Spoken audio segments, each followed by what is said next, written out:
Hello बच्चों, कैसे हैं आप। मुझे लगता है सभी अच्छे और स्वस्थ होंगे। देखो बच्चों, आज हम कक्षा 8 का लेसन नंबर 2 लाख की चूड़ियाँ पढ़ेंगे। देखो, सभी बच्चों को छुट्टियों में अपनी नानी के घर पे जाना बहुत पसंद है। नानी का घर वो वाला घर जहाँ पे मामा मामी, नाना नानी सब लोग रहते हैं। और ददियाल किसे कहते हैं? जहाँ पे दादा दादी, चाचा चाची, बुआ सब लोग रहते हैं। चलिए आगे बढ़ते हैं पाठ की तरफ। सारे गांव में बदलू मुझे सबसे अच्छा आदमी लगता था, क्योंकि वो मुझे सुंदर सुंदर लाख की गोलियां बनाकर देता था। मुझे अपने मामा के गांव जाने का सबसे बड़ा चाव यही था कि जब मैं वहां से लौटता था तो मेरे पास ढेर सारी गोलियां होती थी, रंग बिरंगी गोलियां जो किसी भी बच्चे के मन को मोह ले।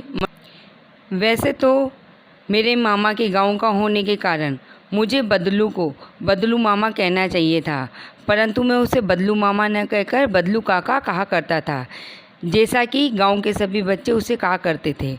देखिए, मामा का दोस्त होता है उसको हम मामा कहते हैं, और अगर चाचा का दोस्त होता है तो उसे हम चाचा कहते हैं।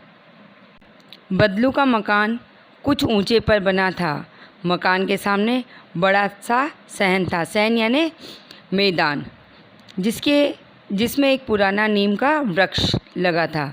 उसी के नीचे बैठकर बदलू अपना काम किया करता था। बगल में भट्टी दहकती रहती थी, चलती रहती थी, जिसमें लाख पिघलाया करता था।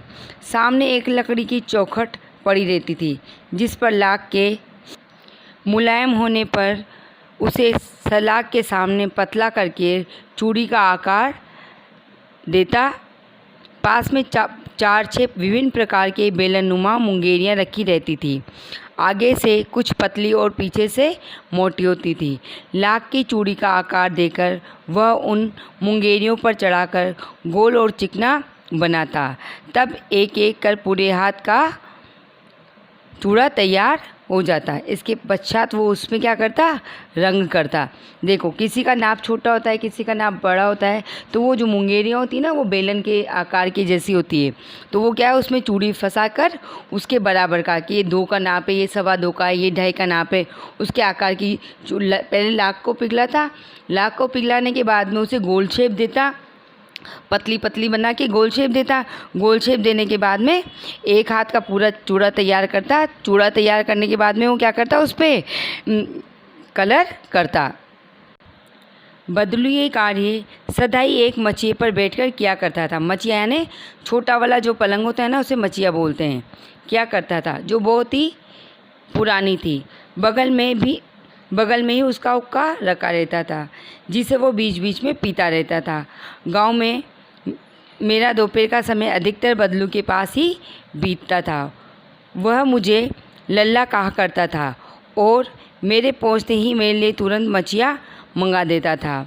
घंटों बैठे बैठे उसे इस प्रकार चूड़ियाँ बनाते देखना, लगभग रोज़ ही वह 6-4 जोड़े चूड़ियाँ बनाता था। पूरा जोड़ा बना लेने पर उसे बेलन पर चढ़ाकर कुछ क्षण चुपचाप देखता रहता, मानो वो बेलन न होकर किसी नववधु की कलाई हो। नववधु की कलाई मतलब हाथ हो। वो क्या, जैसे सुंदर सुंदर चूड़ियाँ बनाता था, तो जब वो उस पर बेलन पे चढ़ा था ना, तो उसको ऐसा प्रतीत होता था कि मैंने ये जो चूड़ियाँ बनाई है, ये क्या है, ऐसा लग रहा है कि जैसे किसी नववधु के हाथ हो। वो उसकी सुंदरता को निहारता रहता था। बदलू मनिहारी था। मनिहारी मतलब जो चूड़ियों को खरीदता, बेचता, वो बनाता है, उसे क्या कहते हैं? मनिहारी कहते हैं। चूड़ियाँ बनाना उसका पैतृक पेशा था। पैतृक यानी पुराना। उसके पिताजी, दादाजी सभी इस कार्य को क्या करते थे? पुश्तैनी काम जिसे बोलते ना, पैतृक पेशा। देखो, बदलू जो चूड़ियाँ बनाता था वो बहुत ही सुंदर चूड़ियाँ बनाता था। उसकी बनाई हुई चूड़ियों की खपत भी बहुत होती थी। खपत यानी जो अधिक खर्च होता है ना, वो खपत। तो उसकी चूड़ियाँ भी बहुत अधिक बिका करती थी। उस गांव में तो सभी स्त्रियाँ उसकी बनाई हुई चूड़ियाँ पहनती थी। आसपास के गांव के लोग भी उससे चूड़ियाँ ले जाते थे, परंतु वो कभी भी चूड़ियों को पैसों से बेचता न था। उसका अभी तक वस्तु विनिमय का तरीका और लोग अनाज के बदले उसे चूड़ियाँ ले जाते थे। वस्तु विनिमय मतलब वस्तु विनिमय का मतलब ये है कि वस्तु खरीद रहे हो, वस्तु खरीदने के बदले आप क्या करोगे, मैंने आपको पिछली कक्षा में भी बताया था। विनिमय मतलब जैसे मेरे पास दूध है और आपके पास कपड़ा है, अब मैं आपको दूध दे दूँगी और उसके बदले आप मुझे कपड़ा दे देंगे, वो वस्तु विनिमय का तरीका होता है। तो ये क्या था, बदलू भी क्या किया करता था, चूड़ियों के बदले कभी किसी से अनाज ले लेता था, कभी पैसा ले लेता था, कभी जो इसको आवश्यकता के जो सामान हुआ करते थे ये उनको ले लिया करता था। ये होता है वस्तु विनिमय का मतलब। देखो, बदलू स्वभाव से ही बहुत सीधा था। मैंने कभी भी उसे किसी से झगड़ते हुए नहीं देखा। हाँ, शादी विवाह के अवसर पर वो अवश्य जिद पकड़ जाता था। जीवन भर चाहे वो किसी मुफ्त में चूड़ियाँ दे दे, परंतु विवाह के अवसर पर वो सारी कसर निकाल लेता था। आखिर सुहाग के जोड़े का महत्व ही भी तो बहुत होता है। मुझे याद है, मेरे मामा के यहाँ किसी लड़की के विवाह पर जरा सी बात पर वो बिगड़ गया और फिर उसको मनाने में लोग लग गए।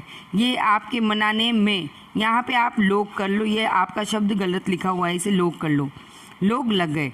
देखो, वो किसी को कैसे भी चूड़ियाँ दे दिया करता था, लेकिन वो क्या करता था, पूरी कसर एक बार में ही निकाल लेता था। कैसे निकाल लेता था कि जब शादी होती थी तो शादी के समय वो क्या किया करता था, उन चूड़ियों का अच्छा खासा पैसा लेता था, 5,000, 10,000, 11,000, क्योंकि सुहाग की चूड़ियों का क्या होता है, महत्व भी बहुत होता है।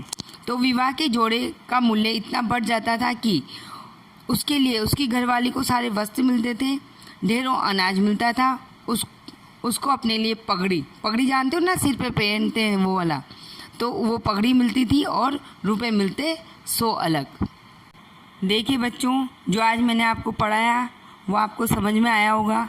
मैं आशा करती हूँ कि एक बार आप इसे पढ़ेंगे, यहाँ तक समझेंगे, उसके बाद आगे का पैराग्राफ मैं आपको अगली क्लास में बताती हूँ। धन्यवाद।